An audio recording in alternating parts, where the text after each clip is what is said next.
Your formation and custom tactics have a massive impact on your FC24 experience. If you're using the wrong formation, you're probably gonna lose. That is how important it is. I've tried a few custom tactics over the last few weeks and they weren't really doing it for me. However, this week I've been trying this 4-5-1 and it is banging. We've got 7 wins in the weekend league, 0 losses at the moment, so it's definitely working. Been using it all week in the Fantasy FC Cup, blowing away opponents. In attack it's fluid, in defense it's solid. Let's get into it. And if you want more content like this, by the way, make sure you're subscribed to the channel. And just to give credit, these custom tactics are a slight variation of the 4-5-1 tactics from Div10 Moment on Twitter. I'll leave their Twitter in the description if you want to check them out.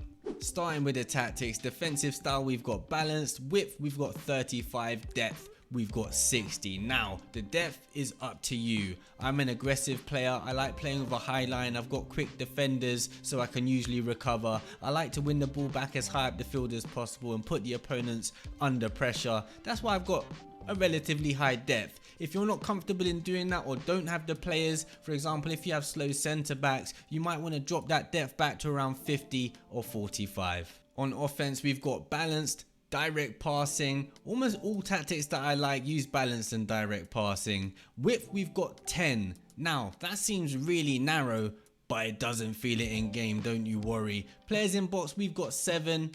I would leave it like that. Corners we've got 2, free kicks we've got 2. You might want to commit more or less depending on what you do with your corners and free kicks. Onto the instructions, which are super important for this formation. The goalkeeper, you could leave them on default settings, but I like to go for comes for crosses and sweeper keeper because I like to play aggressively. The right back and the left back, we've got them both on stay back while attacking, default everything else. You just want to know that they're going to be in the right position defensively. If you really want them to go forward, you can always trigger a run or play a 1-2. The centre backs, we've left them default everything. The CDM, he's going to protect your defense. He's on stay back while attacking and cover center. The left midfielder and the right midfielder, they're on comeback on defense, target player and stay on edge of box for cross. So there's some confusing instructions, but it works, believe me. Now the 2 cams, these are basically attackers. They're on default everything but get into the box for cross. And then the striker, Omri, in this case, default everything but drift wide. Now for the types of players you should use in each position. The goalkeeper, just get the best one you can. The centre backs, you want tall, fast, powerful, good defensively. Similarly, I think you want the same at left and right back. That's what I prefer. I prefer some height at left and right back so they can win some headers. But you're also going to want some good passes in your left and right back positions. If they've got good shooting, that's a bonus. I don't get forward too much with them. The CDM, preferably there'd be medium high work rates. I think the perfect example for someone that you'd want to stick there is Patrick Vieira. We're not all rich, so I'm using base Yaya Toure, who's medium there at the moment, and he's doing a stellar job. Now for the left midfielder and the right midfielder, you're going to want high jack of all trades players like Bruno Fernandes, your Sawas, your Kimmichs, your Kesslers. These players that can basically do everything. Even Hullet, players like that, they will be perfect for the left and right midfield positions. The cam positions, just attackers. I think players like Eusebio and Mbappe can do fine there. And up front, your typical striker. I've got Henry. I think he's awesome. We're going to get into a couple of in-game examples just so you can see how the formation works. And if you've enjoyed the video so far, by the way, please give it a like. It would be greatly appreciated. So here's an attacking example. We win the ball back at the back with Saliba. It gets to Bruno. Now look at all the runs ahead. There's players everywhere. Trossard in behind. Bullet into the back of the net. Now here's a defensive example. You'll see at one point you've got the 4 in defense and then you've got the 3 in front of them. So the right mid and the left mid, Bruno and Kessler in this example with Yaya in the middle, they're sitting in front of the defense. Then you've got the flat back 4, so quite solid in defense. Rio wins it back there and we're on the break. Trossard on the right hand side.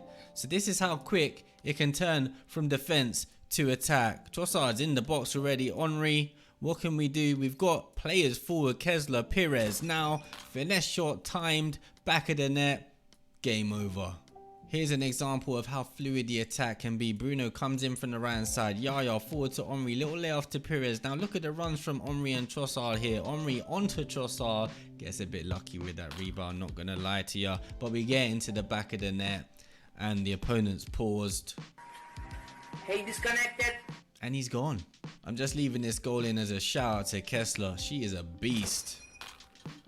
Some strike that. Here's another defensive example. The opponent's attacking here. They get it to Werner, who's twisting and turning in the box. But you can see, I panicked with the buttons there. I don't know what I was doing. But the positions that the players are in. We've got the flat back forward and the 3 right in front.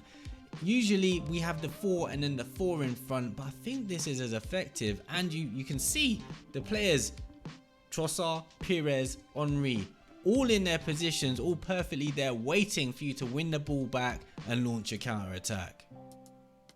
Which Saliba does, and we're off.